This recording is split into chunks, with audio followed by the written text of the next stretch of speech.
Audio কথনে সবাইকে স্বাগতম। আমরা শুরু করেছিলাম সুনীল গঙ্গোপাধ্যায়ের লেখা উপন্যাস ভালোবাসার দুঃখ। উপন্যাসটি আমি 3টি পর্বে ভাগ করে পড়েছি। প্রথম পর্ব আমি আগেই আপলোড করেছি। প্রথম পর্বের লিংক আমি এই পর্বের ডেসক্রিপশন বক্সে দিয়ে দিচ্ছি। যারা প্রথম পর্ব শোনেননি তারা শুনে নিতে পারেন। আজকে আমি পড়ছি উপন্যাসটির দ্বিতীয় পর্ব।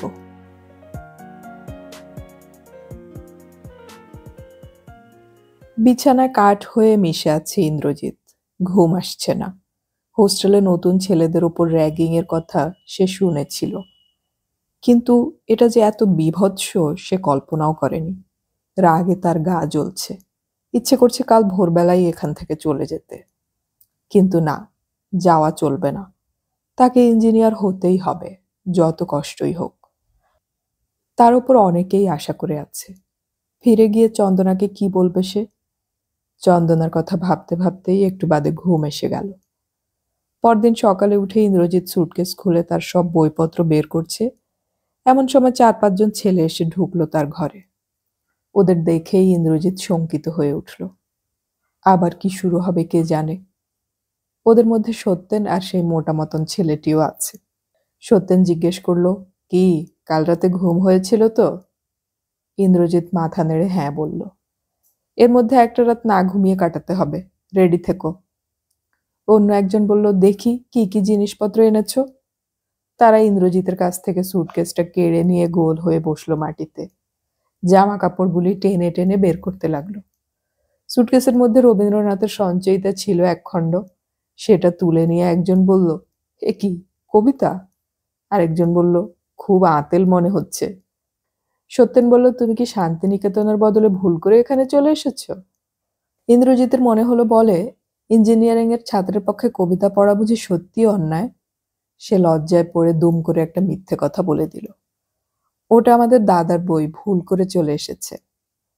দাদার আর কি কি জিনিস গেড়িয়েছ? গেড়াবো কেন, বইটা দাদা আমাকে দিয়েছিলেন। দিয়েছিলেন বেশ করেছিলেন, কিন্তু খবরদার কোনোদিন যদি কবিতা ফবিতা পড়তে দেখি এখানে। ইন্দ্রজিৎ লজ্জিত ভাবে বলল, না, আমি কবিতার কিছুই বুঝি না। কিন্তু ইন্দ্রজিতের লজ্জা পাওয়ার এখনো অনেক বাকি ছিল। ওরা ঘাটাঘাটি করে ইন্দ্রজিতের সব জিনিসপত্র বার করে ফেলল। ইন্দ্রজিৎ কখনো অন্যের জিনিসে এভাবে হাত দিত না, কিন্তু ওরা এসব মানে না। সুটকেসের পকেট থেকে অন্য কাগজপত্রের সঙ্গে বেরিয়ে গেল চন্দনার ছবিটা। একজন সেটা ছো মেরে তুলে নিল, সঙ্গে সঙ্গে শীষ দিয়ে বলল, আরে মায়েরি, দারুণ জিনিস। ইন্দ্রজিৎ লাফিয়ে উঠে বলল, দিন, ওটা শিগগির আমাকে দিন। কিন্তু যে ছেলেটি ছবিটা নিয়েছে সে ইন্দ্রজিতের চেয়ে অনেক লম্বা। সে হাতটা উঁচু করে বলল, দাঁড়াও, এটা কি তোমার দাদার জিনিস নাকি ভুল করে চলে এসেছে? আপনারা পরের জিনিসে হাত দেন কেন? ইন্দ্রজিতের কথা কেহই গ্রাহ্য করল না। লম্বা ছেলেটি বলল, দারুণ রে, অনেকটা তনুজার মতন না দেখতে? মোটা ছেলেটি বলল, না না, বরং শাবানা আজমি টাইপ। সত্যেন ইন্দ্রজিৎকে জিজ্ঞেস করলো, মেয়েটির নাম কি ভাই? তোমার বন্ধুর বোন না বোনের বন্ধু? ইন্দ্রজিৎ আরক্ত মুখে দাঁড়িয়ে রইল, কোনো উত্তর দিল না। লম্বা ছেলেটি সশব্দে ছবিটা একটা চুমু খেয়ে বলল, আহ। মোটা ছেলেটি বলল, এই আমায় দে, আমায় দে। ইন্দ্রজিতের চোখ দিয়ে আগুন বেরোচ্ছে যেন। ওরা চন্দনাকে অপমান করছে। সে গোয়ারের মতন ছুটে গিয়ে এক ঘুষি মারল লম্বা ছেলেটির নাকে। ঘুষিটা বেশ জোরেই হয়েছিল। ছেলেটা উহ করে নাক চেপে ধরল। তারপর সে এক ল্যাং দিয়ে ইন্দ্রজিৎকে ফেলে দিল মাটিতে এবং ইন্দ্রজিতের পিঠের ওপর চেপে বসল।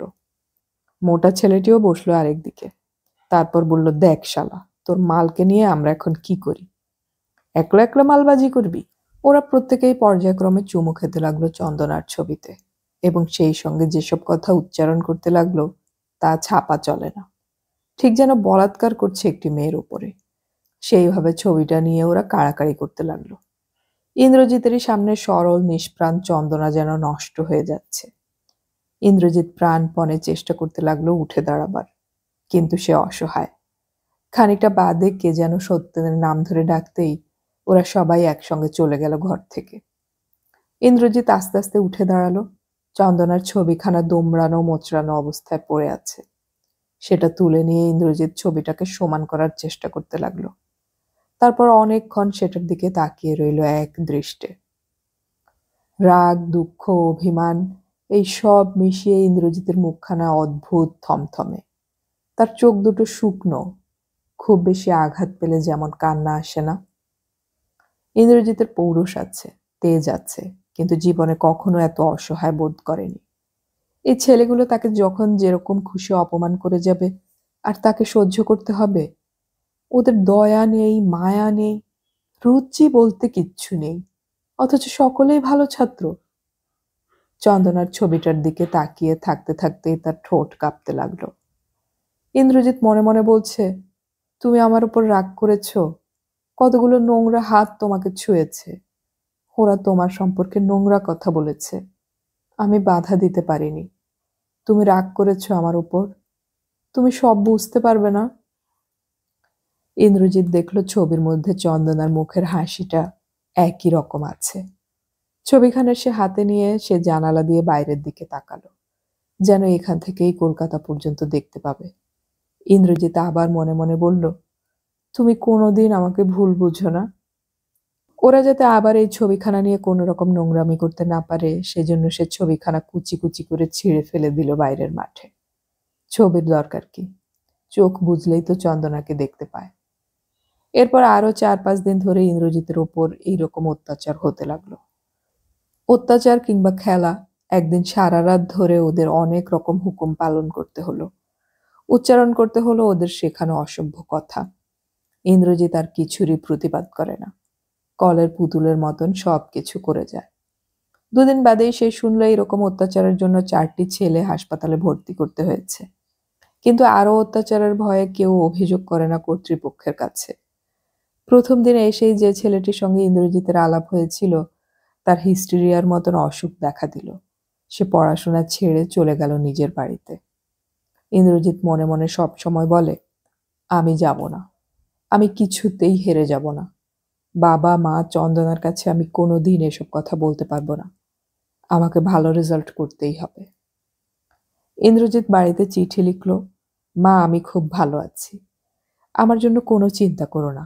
এখানকার পরিবেশ যেমন চমৎকার, তেমনি এখানকার অন্য ছাত্ররাও আমাকে সব ব্যাপারে সাহায্য করে। খাওয়া দাওয়া এত চমৎকার যে কি বলবো তোমাকে। দিন 7 বাদে ইন্দ্রজিতের মনে হলো হঠাৎ যেন ঝড় থেমে গেছে। সত্যেনের সাইকেলটা তাকে কাঁধে করে নিয়ে যেতে হয়েছিল। আজ সত্যেন নিজে থেকেই ডাকছে, ডেকে বলল, এই আয় আমার পেছনে এসে বস, রোদ্দুরের মধ্যে হাঁটবি কেন? এ কথা শুনেও ইন্দ্রজিৎ দাঁড়িয়েছিল। সত্যেন তার হাত ধরে টানল, সহাস্যে বলল, মুখ গোমড়া করে আছিস কেন? মেয়েটার ছবি নিয়ে একটু বাড়াবাড়ি হয়েছিল, ওসব মনে রাখতে নেই, ওরকমই হয়ে থাকে। কয়েকদিনের মধ্যে সত্যেন আর সেই মোটা ছেলেটি, যার নাম সুকুমার, এরাই ইন্দ্রজিতের সবচেয়ে ঘনিষ্ঠ বন্ধু হয়ে গেল। গেট দিয়ে ঢুকতেই সামনে এক ফালি বাগান। খুব ছোট হলেও বাগানটি বেশ ছিমছাম পরিচ্ছন্নভাবে সাজানো। দরজার পাশেই একটা ইউক্যালিপটাস গাছ, তার পাতা ঝরে ঝরে পড়ে বাইরের রাস্তায়। পাড়ার ছেলেরা অনেক সময় সেই পাতা কুড়িয়ে নেয়, হাতে মুড়ে নীরবে গন্ধ শোকে। পথ চলতি মানুষ হঠাৎ সামনে দাঁড়িয়ে ভাবে, এটা সত্যি একটা ইউক্যালিপটাস গাছ দেখছি। কলকাতায় কটা বাড়ির সামনেই বা বাগান আছে এমন, তাও তো এক একটা ফ্ল্যাট বাড়ি। এককালে বসত বাড়িই ছিল, এখন 3টে ফ্ল্যাট করে ভাড়া দেয়া হয়েছে। বাড়ির মালিক একজন বৃদ্ধা রমণী, তিনি 3 তলায় 2খানা ঘর আর নিজের ঠাকুর পুজো নিয়েই থাকেন। 2জন ঝি চাকর আর একজন দূরসম্পর্কিত বৈশ্যর্ষী আত্মীয়া তার দেখাশুনো করে।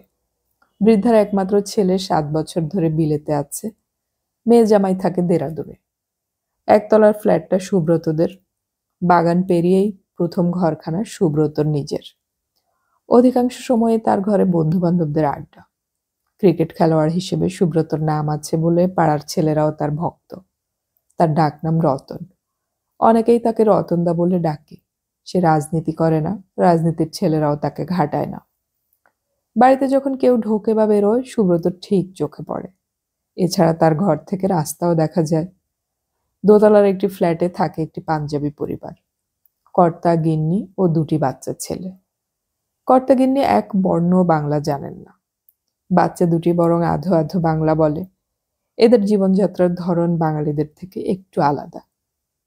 বাচ্চা দুটি এক এক সময় খুব কান্নাকাটি করে, কিন্তু প্রতিবেশীরা কোনো রকম সাহায্য করতে পারে না, কারণ কর্তা-গিন্নি ফ্ল্যাটের দরজায় তালা দিয়ে বাইরে থাকে। বাচ্চাদের কান্না শুনলে অসহ্য লাগে। তাদের বাবা-মায়ের হৃদয়হীনতার কথা ভেবে প্রতিবেশীরা এদের উপর খুব বিরক্ত। পাঞ্জাবি ভদ্রলোক কিন্তু এমনিতে খুব বিনীত ও নম্রভাষী। প্রতিবেশীদের সঙ্গে দেখা হলেই হেসে ইংরেজিতে শুভেচ্ছা বিনিময় করেন। আর যেদিন ওদের ফ্ল্যাটে পার্টি হয়, মাসে একদিন, সেদিন অনেক রাত পর্যন্ত চেঁচামেচি ও হই হল্লায় কান পাতা দেয়। সেদিন সন্ধেবেলায় ওই ফ্ল্যাটে ডজন ডজন সোডা আসে। অন্য ফ্ল্যাটটি চন্দনাদের। সে এবং বাবা, মা, বড় দাদা ও ছোট বোন। চন্দনার দিদির বিয়ে হয়ে গেছে। চন্দনা সবেমাত্র ফার্স্ট ইয়ারে ভর্তি হয়েছে। আগে চন্দনা থাকতো ভবানীপুরে। ওর বাবার পদোন্নতি হওয়ায় কোম্পানি থেকে একটি ফ্ল্যাট দিয়েছে। মাত্র 2 মাস আগে উঠে এসেছে এরা। এখানে বড় বড় 3খানা ঘর, সাদা টাইলসে বাঁধানো বাথরুম, মস্ত বড় ডাইনিং স্পেস। এখানে এসে চন্দনা নিজের জন্য একটা আলাদা ঘর পেয়েছে। চন্দনাদের সংসারে নিয়মকানুন খুব কড়া। শুধু কলেজ যাওয়া ছাড়া চন্দনা আর বাড়ি থেকে বেরোতে পারে না সাধারণত। কলেজ থেকে কোনোদিন ফিরতে একটু দেরি হলে মা ব্যস্ত হয়ে ওঠেন। তার বান্ধবীরা তার বাড়িতে আসে।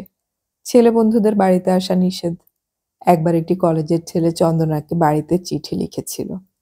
প্রায় নির্দোষ চিঠি, কিন্তু চন্দনার মা সে চিঠি প্রথমে খোলেন এবং পড়েন। তারপর প্রায় হৃদকম্পন দেখা দেয়। তার ধারণা অন্য জাতের কোনো ছেলে যদি তার মেয়ের মাথাটা একেবারে ঘুরিয়ে দেয়, তাহলেই মহা সর্বনাশ। অবশ্য ইন্দ্রজিতের বাড়ির সঙ্গে ওদের পরিবারের খুব ঘনিষ্ঠতা। পাশের ফ্ল্যাটের পাঞ্জাবি দম্পতির সঙ্গে চন্দনাদের ভাব জমেনি। একতলার সুব্রতদের সঙ্গে খুব ভাব। সুব্রতর মা আর চন্দনার মা প্রায় একসঙ্গে ম্যাটিনি শোয়ে সিনেমা দেখতে যান রিক্সা চেপে। সুব্রত আর চন্দনার দাদা প্রশান্ত ইতিমধ্যে দারুণ বন্ধু হয়ে গেছে। প্রশান্ত জীবনে কখনো ক্রিকেট খেলেনি যদিও, কিন্তু ক্রিকেট সাহিত্য তার মুখস্থ। 1930 সালে ইংল্যান্ড টিমে 4 নম্বর খেলোয়াড় কে ছিল তা সে চোখের নিমিষে বলে দিতে পারে। প্রায় ক্রিকেট নিয়ে তার সঙ্গে সুব্রতর তর্কাতর্কি হয়। সুব্রতর মা বাবা ছাড়া আর 3 বোন 1 দিদি। ওর দিদি পড়াশোনায় দারুণ ভালো। এমএ পাশ করে রিসার্চ করছেন এবং বাড়িতে বলেই দিয়েছেন যে তিনি কখনো বিয়ে করবেন না। এই তপতিদিকে চন্দনা খুব শ্রদ্ধা করে। তপতিদি কিন্তু একটুও গুরুগম্ভীর স্বভাবের নয়, খুব হাসি খুশি। চন্দনা একতলার ফ্ল্যাটে প্রায় তপতিদি আর তার বোনদের সঙ্গে গল্প করতে যায়। এছাড়া চন্দনার একটা বেড়াবার জায়গা আছে, তাদের বাড়ির ছাদ। ছাদটা বিরাট চওড়া, অনেকগুলি ফুল গাছের টব আছে। এগুলো কে না কে জানি রেখেছিল, তারপর কেউ আর যত্ন নেয়নি।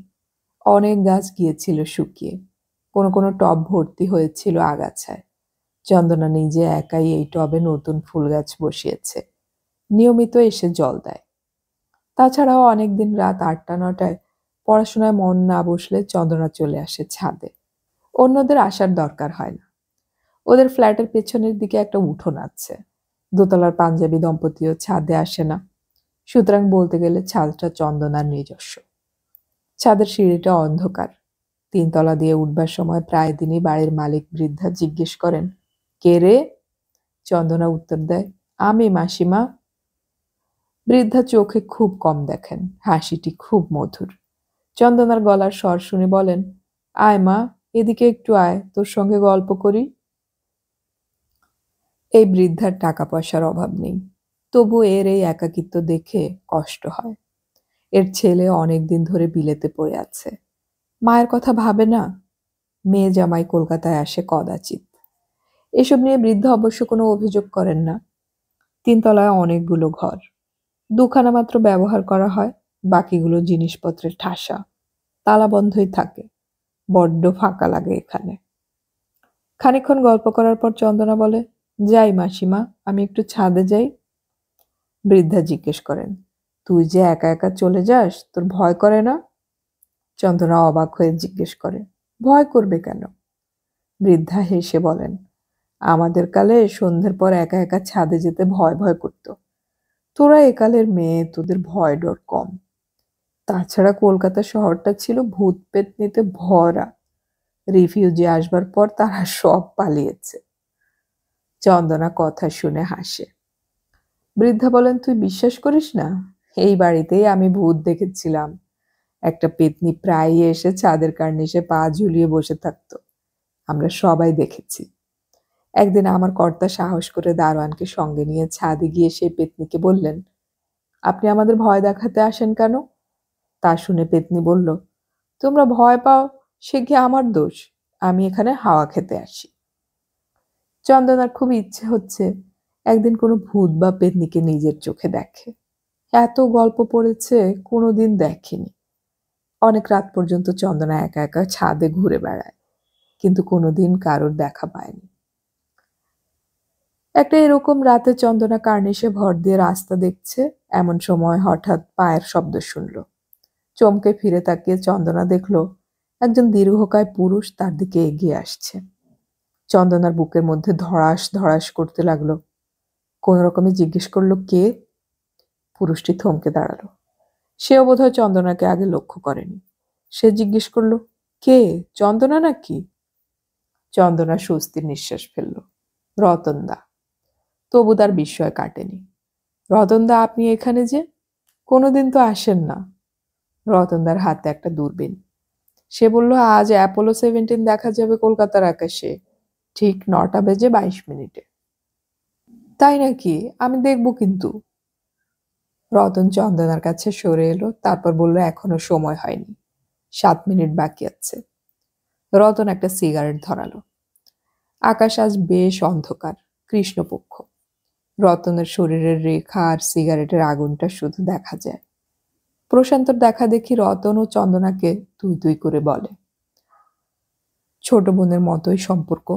রতন জিজ্ঞেস করলো, তাই এই সময় ছাদে কি করছিস? আমি তো প্রায়ই ছাদে আসি। একা? হ্যাঁ, আমার একাই আসতে ভালো লাগে। কতদিন ভাবি যদি দু একটা ভূত ট্রুতের সঙ্গে দেখা হয়। খানিকটা দূরেই তো একটা কবরখানা আছে। রতন হেসে বলল, অত ভূত দেখবার শখ কেন রে? রাস্তাঘাটে অনেক জ্যান্ত ভূত দেখিসনি? রতনদা, তুমি কি করে ছাদে এলে? 3 তলার মাসিমা তোমাকে জিজ্ঞেস করেনি কিছু? না তো। উনি তো যে ছাদে আসে তার সঙ্গেই ডেকে কথা বলেন। তোমার সাথে বললেন না? দেখতে পেলাম না তো আমি। কেন, দেখতে পেলে আমাকে আসতে বারণ করতেন? না, তা করতেন না বোধহয়। রতন দূরবীনটা চোখে লাগিয়ে ফোকাস ঠিক করতে লাগলো। চন্দনা পাশে দাঁড়িয়ে জিজ্ঞেস করলো, এ অন্ধকারে কিছু দেখতে পাবে? না, নে, অন্ধকারেই ভালো দেখা যায়। অ্যাপোলো তো ঠিক তারার মতো জ্বলজ্বল করবে। সেন্ট জেভিয়ার্স কলেজের একজন প্রফেসরের কাছে মস্ত বড় টেলিস্কোপ আছে, তাতে অনেক ভালো দেখা যায়। অনেকে সেখানে গেছে। আমিও সেখানে যেতে পারতাম, কিন্তু নিজে নিজে দেখে আনন্দ বেশি, তাই না? এটা দিয়ে দেখা যাবে? আজ তো খালি চোখেও দেখতে পাওয়া যাওয়ার কথা। এই প্রশান্ত কোথায় গেল রে? দাদা?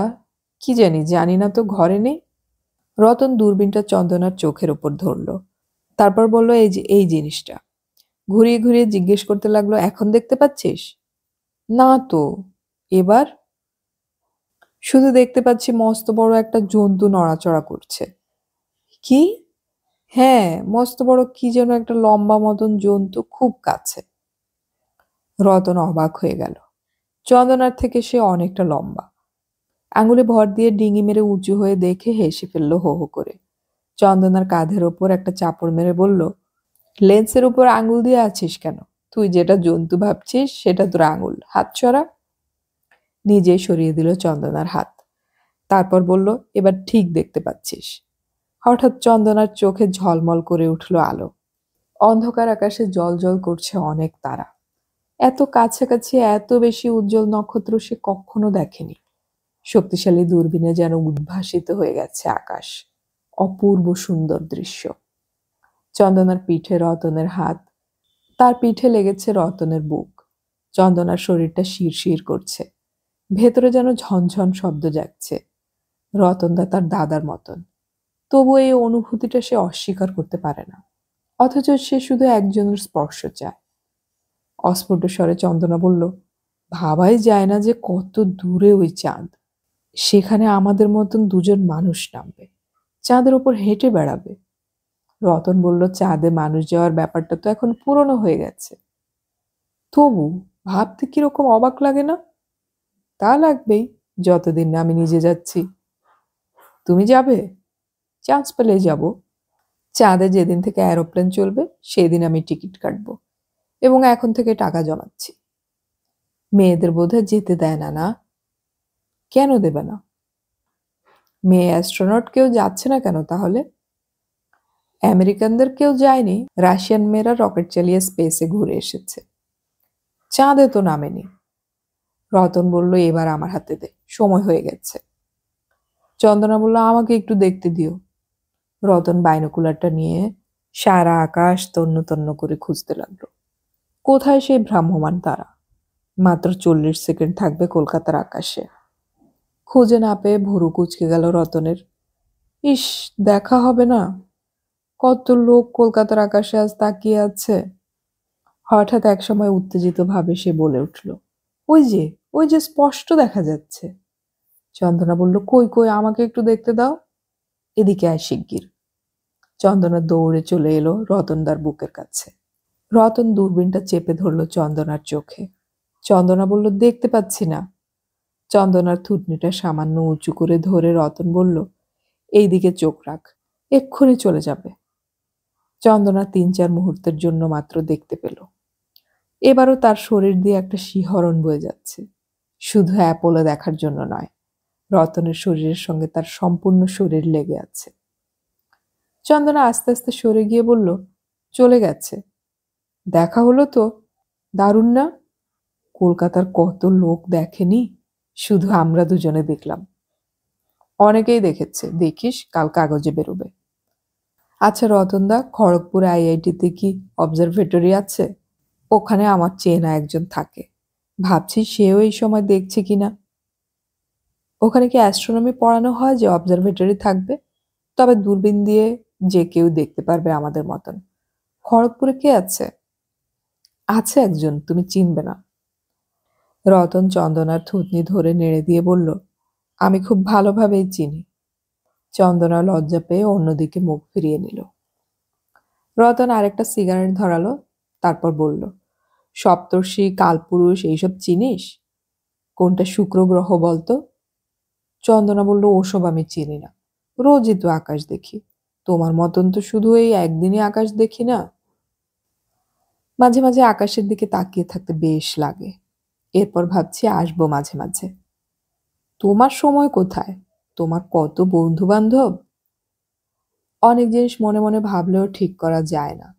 তুই যে রাত্রিরে এরকম ছাদে আসিস, তোর পড়াশোনার ক্ষতি হয় না? কত পড়াশোনা করব, আকাশের দিকে তাকালে আমার মন ভালো হয়ে যায়। মনে হয় আকাশটা কত বড় আর আমরা কত ছোট। আমার সবচেয়ে ভালো লাগে কালপুরুষ দেখতে। উনি যেন সমস্ত গ্রহ নক্ষত্রকে হুকুম দিচ্ছেন। ইস, খুব কবিত্ব করছিস যে। তোর মানে খড়গপুরের বন্ধু কবিতাও লেখে নাকি? রতন বাইনোকুলারটা খাপে ভরে বলল, আমি এবার নিচে যাব, তুই থাকবি এখানে? চন্দনা বলল, না, চলো আমিও যাই।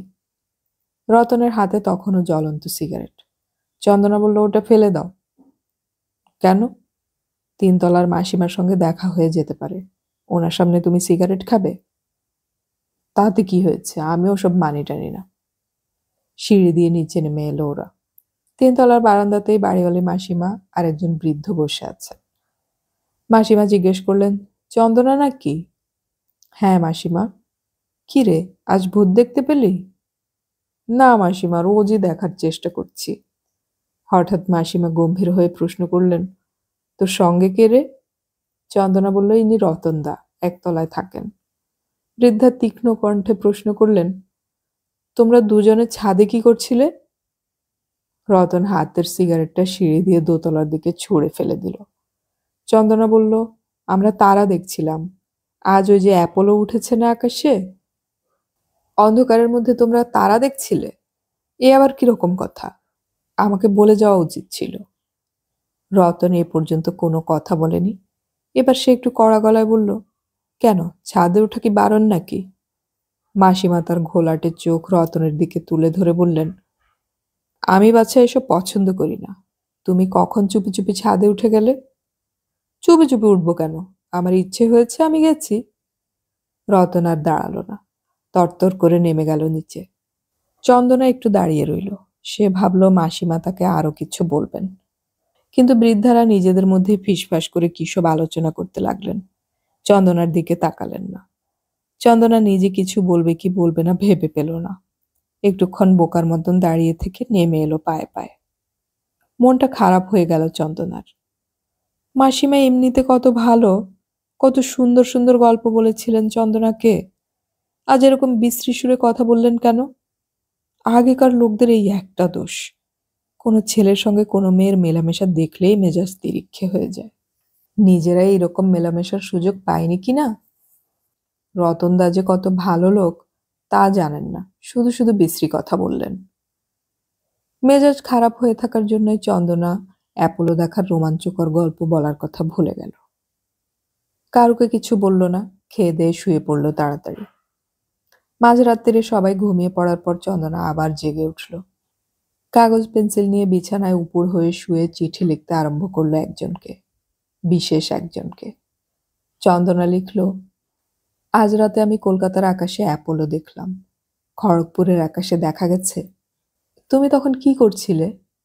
আমার মনে হচ্ছিল, সত্যি মনে হচ্ছিল, তুমি আর আমি দুজন একই আকাশের নিচে দাঁড়িয়ে দুজনেই চাঁদ তারা কালপুরুষ সব দেখতে পাচ্ছি, শুধু আমরা দুজন দুজনকে দেখতে পাচ্ছি না। পরদিন বিকেলবেলা চন্দনা সবেমাত্র কলেজ থেকে ফিরেছে। তার মা নিজের ঘরের দরজায় দাঁড়িয়ে বললেন, একটু শুনে যা। মায়ের মুখখানা থমথমে, গলার স্বর শুনেই চন্দনা বুঝতে পারলো আজ কিছু একটা হয়েছে। চন্দনা বই খাতা নিজের ঘরে রেখে আসতেই মা তার হাত ধরে টেনে নিয়ে গেলেন নিজের ঘরে। দরজা বন্ধ করে দিয়ে বিনা ভূমিকায় জিজ্ঞেস করলেন, তুই রোজ রোজ রাতে ছাদে যাস কেন? চন্দনা মুখে চোখে সত্যিকারের বিস্ময় ফুটিয়ে বলল, কেন, কি হয়েছে তাতে? কেন যাস আগে বল। বাহ, এমনি যাই, আমার ভালো লাগে বলে যাই। এমনি যাস? তোর পেটে পেটে এই বুদ্ধি? ছি ছি ছি। আজ বাড়িওয়ালি গিন্নি আমাকে ডেকে যা নয় তাই শোনালেন। তোর জন্য আমাদের মাথা কাটা যাবে? চন্দনা গুম হয়ে গেল। কান্না এসে গেল তার। যখন কেউ কোনো মিথ্যে অভিযোগ করে তখন তার উত্তরও দিতে ইচ্ছে করে না। কি উত্তর দিচ্ছিস না যে? কি উত্তর দেব বলো? লাজ লজ্জার মাথা একেবারে খুইয়েছিস? রতনের সঙ্গে তুই রোজ রোজ লুকিয়ে ছাদে দেখা করিস? রতনদার সঙ্গে লুকিয়ে দেখা করতে যাব কেন? ওদের ফ্ল্যাটেই তো আমি যখন তখন যাই। সেই কথাই তো জিজ্ঞেস করছি, লুকিয়ে দেখা করতে যাস কেন? কোনোদিন লুকিয়ে দেখা করি না। কাল রতনদা ছাদে গিয়েছিলেন অ্যাপোলো দেখতে। বাড়িওয়ালি গিন্নি আমাকে বলল, রতন প্রায়ই গোপনে ছাদে যায়। কালকেও যাবার সময় দেখতে পাননি, ফেরার সময় ধরা পড়ে গেছে। একটুও লজ্জা নেই। ছেলেটা বয়সে তোর থেকে কত বড়। অন্য কেউ যে যা বলবে অমনি তুমি তাই বিশ্বাস করবে? আমার কথা কিচ্ছু শুনবে না? অ্যাপোলো নাম অ্যাপোলো দেখবার জন্য রতন শুধু তোমাকেই ডাকতে যায় কেন? নিজের বোনদের ডাকেনি? রতনদা আমাকেও ডাকেনি। 1 ঘন্টা ধরে ছাদে কি করছিলে? লোকে শুনলে কি বলবে? আর লোকে শুনবেই, এসব কথা চাপা থাকে না। তোর বাবা শুনলে কি যে হবে? চন্দনা ঝরঝর করে কেঁদে ফেলল। সে আর কথা বলতে পারছে না। তার এখন শুধু মনে পড়ছে একজনের কথা, যে আছে খড়গপুরে। একমাত্র সেই এসব শুনলে একটুও বিশ্বাস করতো না। মা আবার বললেন, রতনের মা তো আমাকেই দোষ দেবে। সবাই মেয়েদের দোষই দেখে। ওরা তো ভট্টাচার্যি, ওদের সঙ্গে কি আমাদের মেলে? একতলার গিন্নি রোজই আমার কাছে দেমাক করে বলে, ছেলের বউ হবে পটের বিবির মতন, বড়লোকের ঘর ছাড়া মেয়ে আনবে না। চন্দনা মাকে জড়িয়ে ধরে ফোপাতে ফোপাতে বলল, মা তুমি এসব কি বলছো? রতনদা সত্যি আমার দাদার মতন। তখন থেকে হুকুম হয়ে গেল, চন্দনা আর কখনো ছাদে যেতে পারবে না। একতলার ফ্ল্যাটে সে যেন কখনো না যায়। শুধু কলেজ আর বাড়ি, এর বাইরে তার আর কোনো জীবন থাকবে না। মধ্যাকর্ষণের বন্ধন ছাড়িয়ে অ্যাপোলো ছুটে গিয়েছিল মহাশূন্যে। সেই অ্যাপোলো দেখার কারণে কলকাতার একটি মেয়ের জীবনে বন্দিদশা নেমে এলো। চন্দনার বাবার কানে যেন কথাটা না যায়, এইরকম সাবধানতা নেওয়া হয়েছিল, কিন্তু মা নিজেই একসময় বলে ফেললেন তাকে। চন্দনার বাবা রাশভারী ধরনের মানুষ, সংসারের কথা নিয়ে বিশেষ মাথা ঘামান না। অফিস থেকে ফেরেন বেশ দেরি করে, ঘুমোবার আগে বাকি সময়টা বইপত্র পড়ে কাটানো ছাড়া প্রায় তাকে অফিসের কাজে দূরে যেতে হয়। তিনি সব শুনে চন্দনাকে ডাকলেন, শান্তভাবে জিজ্ঞেস করলেন, তুই রোজ ছাদে যাস কেন মা? চন্দনা উত্তর দিল না, দাঁড়িয়ে নখ খুঁড়তে লাগলো। বাবার সঙ্গে কথা বলতে এমনিতেই ভয় পায়। বাবা নিজেই আবার বললেন, ছাদে যেতে তোমার ভালো লাগে? চন্দনা প্রায় অস্ফুট গলায় বলল, হ্যাঁ। রতন গিয়েছিল কেন? সে প্রায় যায়? না, মাত্র একদিন গিয়েছিল। কেন? অ্যাপোলো 17 দেখবার জন্যে। ওর দূরবীন আছে। বাবা আগ্রহের সঙ্গে বিছানার উপরে উঠে বসলেন। তারপর বললেন, দেখতে পেয়েছিলি?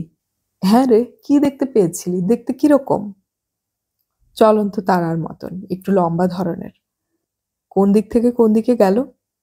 উত্তর দিক থেকে দক্ষিণ দিকে মাত্র কয়েক সেকেন্ড। ঠিক ঠিক তো দেখেছিস? বাবা চশমা খুলে মায়ের দিকে বিস্মিত হয়ে তাকালেন। তারপর বললেন, এতে দোষের কি আছে? হ্যাঁ? মা চোখ দিয়ে বকতে চাইলেন বাবাকে। বাবা শুধু বললেন, তোমরা বড্ড বাড়াবাড়ি করো। মেয়ে হয়ে জন্মে কি অপরাধ করেছে নাকি? নিজের ইচ্ছে মতন কিছুই করতে পারবে না? না রে টুকু, তোর যখন খুশি ছাদে যাবি। পড়াশোনা কিন্তু মন দিয়ে করতে হবে। যা, এখন পড়তে যা। চন্দনা ঘর থেকে বেরোবার সময় দরজাটা ভেজিয়ে দিল। তারপর সেখানে একটু দাঁড়ালো। সে শুনতে পেল মা আর বাবাতে ঝগড়া লেগে গেছে। মা বললেন, তোমার একটুও কাণ্ডজ্ঞান নেই। নিরীহ বাবাকে এখন অনেক বকুনি সইতে হবে। চন্দনা বুঝতে পারল বাবা তাকে একরকম মুক্তির আদেশ দিলেও তার বন্দিদশা আসলে ঘুচবে না। সংসারের ভার মায়ের হাতে। মা দুদিনেই বাবার মত পাল্টে নিতে বাধ্য করবেন। চন্দনা নিজের ঘরে গিয়ে উদাস ভাবে বসে রইল। খুব ইচ্ছে করছে তাকে একবার দেখতে। সে যদি থাকতো, চন্দনার সব দুঃখ দূর করে দিত।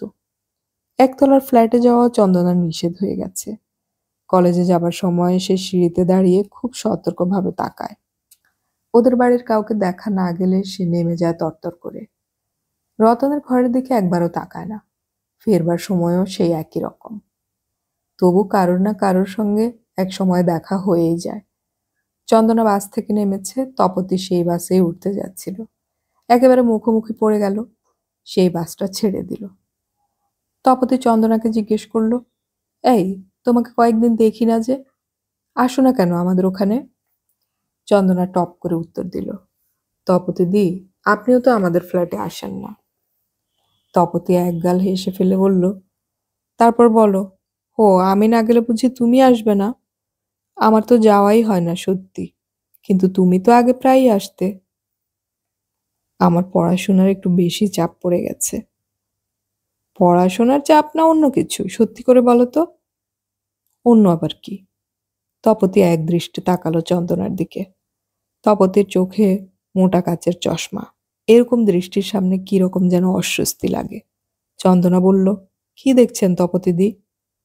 তোমাকে দেখছি, দিন দিন বেশ সুন্দর হয়ে উঠছো তুমি। মেয়েরা কখন এরকম সুন্দর হয় জানো তো? প্রেমে পড়লে। তপতি চন্দনার কানের পাশে মুখ এনে বলল, এই, তুমি নাকি আমার দাদার সঙ্গে প্রেম করছো? দাদা তো আগে মেয়েদেরকে নিয়ে মাথা ঘামাতো না। চন্দনা বিস্ফোরিতভাবে তাকালো। তার একটু আগেকার ভালো লাগা ও লজ্জার শিহরণ সব নষ্ট হয়ে গেল যেন। তপতি আবার হাসি মুখে বলল, আমি ভাবছি আমার বোনেরা যখন তোমাকে বৌদি বলে ডাকবে, আমি কিন্তু ভাই তখন তোমাকে টুকু বলেই ডাকবো। চন্দনা ব্যাকুলভাবে বলল, তপতি দি, আপনিও ওই কথা বিশ্বাস করেন? আমি তাহলে মরে যাব। রতনদা আমার নিজের দাদার মতন। আপনি আমার কথা বিশ্বাস করুন। তপতি এবার বলল, হে কি, তুমি এত ফ্যাকাশে হয়ে যাচ্ছ কেন? আমার কানে এলো কথাটা, আমি ভাবলাম ভালোই তো হবে। 5টা 10টা ছেলে মেয়ে দেখে পছন্দ করার চেয়ে চেনাশোনা কোনো মেয়েকে বিয়ে করাই তো ভালো। তাছাড়া এমন সুন্দর লক্ষ্মী স্বভাবের মেয়ে। তপতি দি, এটা অসম্ভব। রতনদাকে আমি যে ওরকম চোখে দেখি না। আমি ওকে ভক্তি করি, নিজের দাদার চেয়ে বেশি। সবাই বানিয়ে বানিয়ে বলছে। তোরা নাকি ছাদে অভিসার করিস। মোটেই না, মিথ্যা কথা। হলে কিন্তু বেশ ভালো হতো। আমার বাস এসে গেছে, আমি চলি। চন্দনা মন্থর পায়ে হাঁটতে লাগলো বাড়ির দিকে। সবাই মিলে কি শুরু করেছে তাকে নিয়ে। কেউ তার কথা বিশ্বাস করে না। সে থাকলে ঠিক বিশ্বাস করত। চন্দনার আরেকটা পরীক্ষা বাকি ছিল। এ কদিন একবারও রতনের সঙ্গে আর দেখা হয়নি। সে ভেবেছিল আর কোনোদিন রতনদার সামনাসামনি দাঁড়িয়ে কথা বলবে না, কিন্তু একই বাড়িতে বাস, তা কখনো হয়? চন্দনাকে দাঁড়াতে হলো না, রতন নিজেই ডাকলো। সেই দুপুরবেলা চন্দনা কলেজ থেকে একটু তাড়াতাড়ি ফিরছে। বাইরের ঘরে বসেছিল রতন একা। চন্দনা একবার আর চোখে বাইরের ঘরের দিকে তাকিয়ে রতনকে দেখতে পেল না। নিশ্চিন্ত হয়ে সে বাগানে ঢুকে ইউক্যালিপটাস গাছের কয়েকটা পাতা কুড়তে লাগলো। বইয়ের ফাঁকে সে সব সময় এই পাতা ভরে রাখে। অনেক সময় কলেজের মেয়েদের দেয়, তারা খুশি হয়। রতন ঘরের জানালার কাছে এসে দাঁড়িয়ে গম্ভীরভাবে বলল, এই চন্দনা। চন্দনা অমনি চমকে উঠে বলল, কদিন তোকে দেখতে পাইনি কেন? শুনে যা। চন্দনা বলল, বলুন। ঘরের ভেতরে আয়। চন্দনা পায়ে পায়ে এগিয়ে গেল দরজার কাছে। সেখানে থেকেই বলল, বলুন না। ভেতরে আসতে পারছিস না? ভয় পাচ্ছিস? চন্দনা ঢুকলো ঘরের মধ্যে। রতন আঙুল দিয়ে চেয়ার দেখিয়ে বলল, বস ওখানে। ও বসে মুখ নিচু করে রইল। তুই ভয় পাস আমাকে? না। লোকে বলা বলি করছে, আমি সবই শুনছি। আমরা কোনো অন্যায় করেছি? আপনি তা ভালো করেই জানেন। তাকা আমার মুখের দিকে। আমরা কোনো অন্যায় করিনি, সুতরাং কাউকে আমাদের ভয় পাবার দরকার নেই। তিনতলার ওই বুড়িটা যা তা বলবে, আর তাই আমাদের মেনে নিতে হবে? কখনো না। তুই আগে যেরকম আসতিস, এখনো সেই রকম আসবি। চন্দনা চেয়ার থেকে উঠবার চেষ্টা করে বলল, আমি এখন যাই? না, আর একটু বস। নির্জন দুপুর তুই আমার ঘরে একা বসে আছিস, এটা কেউ দেখুক, আরো অনেক কিছু বানাক, তবে তো মজা হবে। কেউ কিছু বললে মুখের উপর উত্তর দিবি, বেশ করেছি। রতনদা পুরুষ হয়ে এ কথা বলতে পারেন, কিন্তু মেয়েদের কথা বুঝবেন কি করে? চন্দনা কি তার মাকে ওই কথা বলতে পারে? রতন এক দৃষ্টে তাকিয়ে আছে ওর দিকে। তার দৃষ্টি এখন একটু বদলে গেছে। দুর্নামেও একটা মধুর সৌরভ আছে। রতন এর আগে খেলাধুলার জগৎ ও বন্ধু বান্ধব নিয়েই মগ্ন ছিল। মেয়েদের কথা বিশেষ চিন্তাই করেনি।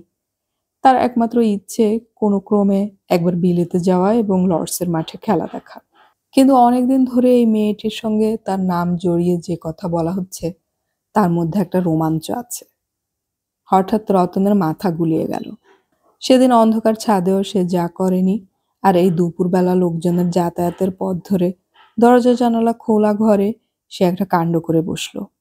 হঠাৎ এসে দাঁড়ালো চন্দনার পাশে। তার দাদা সুলভ গাম্ভীর্য আর একটুও নেই। আবেগ জড়ানো গলায় বলল, চন্দনা, তুই যে ইয়ে তুমি এত সুন্দর আগে কখনো লক্ষ্যই করিনি। কি সুন্দর ফুলের মতন মুখ, টানা চোখ। তাড়া খাওয়া পাখির মতন চন্দনা ছটফট করে উঠল। উঠে দাঁড়িয়ে পড়তেই রতন বাহুতে জড়িয়ে ধরল তাকে। সামনেই দরজা। রতনদা, এ কি করছেন? তোমার কোনো ভয় নেই, তুমি এত সুন্দর। ছাড়ুন, শিগগির ছাড়ুন। তোমার কোনো ভয় নেই, তোমার কোনো ভয় নেই। রতন তখন অন্ধের মতন চন্দনার ঠোঁট খুঁজছে। চন্দনা সরসর করে বসে পড়ল রতনের পায়ের কাছে। তার পা দুটো চেপে ধরে বলল, রতনদা, আমার উপায় নেই, আমাকে ক্ষমা করুন, না হলে আপনার পায়ে আমি মাথা ঠুকব। রতন ভ্যাবাচাকা খেয়ে গেল। নিজেকে সামলে নিয়ে আড়ষ্ট গলায় বলল, কি হয়েছে? তুমি ভয় পেয়েছ? অশ্রু সজল মুখে চন্দনা বলল, আমার উপায় নেই। রতন হাত ধরে চন্দনাকে তুলে দাঁড় করল। বলল, বুঝতে পেরেছি, আমারই দোষ, আমার মাথার গোলমাল হয়ে গিয়েছিল।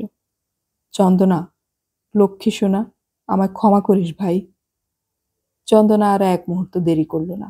বই খাতা তুলে নিয়ে দৌড়ে বেরিয়ে গেল। ওপরে পৌঁছে দেখলো মা বিছানায় শুয়ে আছেন। কাল থেকে মায়ের একটু জ্বর।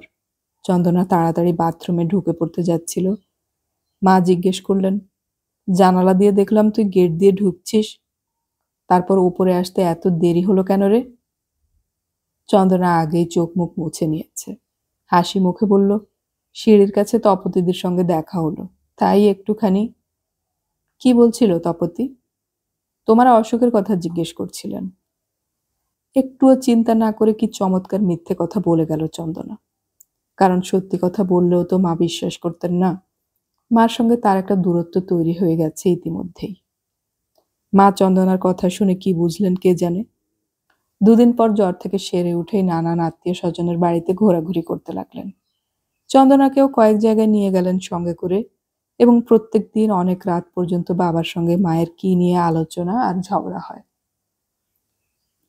একদিন সকালে চায়ের টেবিলে মা বললেন, আজ আর তোকে কলেজে যেতে হবে না। চন্দনা জিজ্ঞেস করলো, কেন? আজ দরকার নেই কলেজে গিয়ে। আর তো পুজোর ছুটি এসেই যাচ্ছে, এখন আর কলেজে কি বা পড়াশুনো হয়। আজ দুপুরে ভালো করে ঘুমোবি। কেন বলো তো, কি ব্যাপার? আজ কয়েকজন ভদ্রলোক আসবেন তোকে দেখতে। চন্দনার রক্ত চলাচল বন্ধ হয়ে গেল শরীরের। সে 1 মিনিট চুপ করে বসে রইল। মা আরো কি বললেন তার কানেই গেল না। আর একটাও শব্দ উচ্চারণ না করে সে খাওয়া ফেলে চলে গেল নিজের ঘরে। ঝপাং করে শুয়ে পড়ল বিছানায়। মাও উঠে এলেন সঙ্গে সঙ্গে। খাটে বসে মেয়ের চুলে হাত দিয়ে খুব নরম গলায় জিজ্ঞেস করলেন, এইটুকু কি হলো, উঠে এলি যে? চন্দনা মুখ ফেরালো। সে কাঁদছে না, শুকনো চোখ। শান্ত কঠিন গলায় বলল, মা, আমাকে যদি কেউ দেখতে আসে তাহলে আমি ঠিক আত্মহত্যা করব। এ কি বলছিস তুই? ছেলেটি খুব ভালো, রাজপুত্রের মতন চেহারা, বংশও সেরকম উঁচু। তোমরা আমাকে তাহলে আর পাবে না। আমি এই এক কথা বলে দিলাম, শুধু শুধু লোকজনকে ডেকে এনে তোমরাই অপমানিত হবে। সারা দিন ধরে বোঝানো হলো চন্দনাকে। বাবাও সেদিন অফিসে গেলেন না। তিনিও এখন মায়ের দলে। তিনি বললেন, সম্বন্ধটা হয়ে যাক, বিয়ে না হয় পরীক্ষার পরে হবে। তার সেই এক কথা, কোনো লোক তাকে দেখতে এলেই সে আত্মহত্যা করবে। শেষকালে এমন হলো, চন্দনা হিস্টেরিয়া রোগীর মতো ছটফট করতে লাগলো।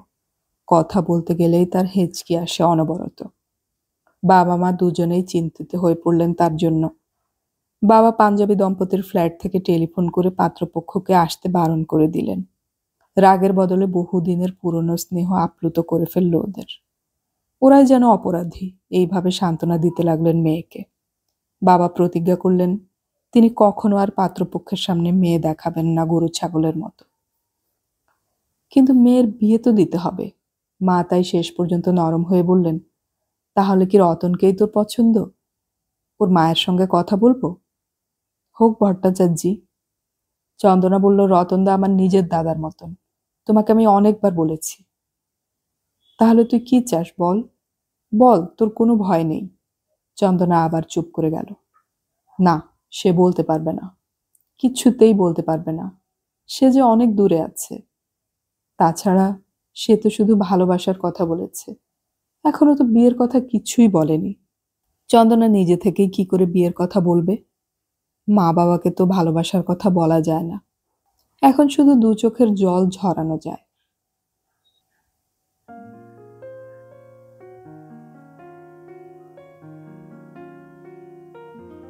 এতক্ষণ আমি পড়ে শোনালাম সুনীল গঙ্গোপাধ্যায়ের লেখা উপন্যাস ভালোবাসার দুঃখ এর 2য় পর্ব। উপন্যাসটির শেষ পর্ব আমরা খুব শীঘ্রই আপলোড করব, শোনার আমন্ত্রণ রইল।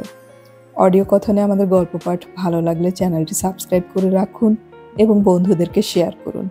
আমাদের গল্প পাঠ আপনাদের কেমন লাগছে তা কমেন্টে অবশ্যই জানাবেন। আর কোনো গল্প পাঠের অনুরোধ থাকলে সেটাও কমেন্টে জানাবেন। গল্প পড়ি, গল্প শুনি, বাংলা গল্প ছড়িয়ে পড়ুক সবখানে।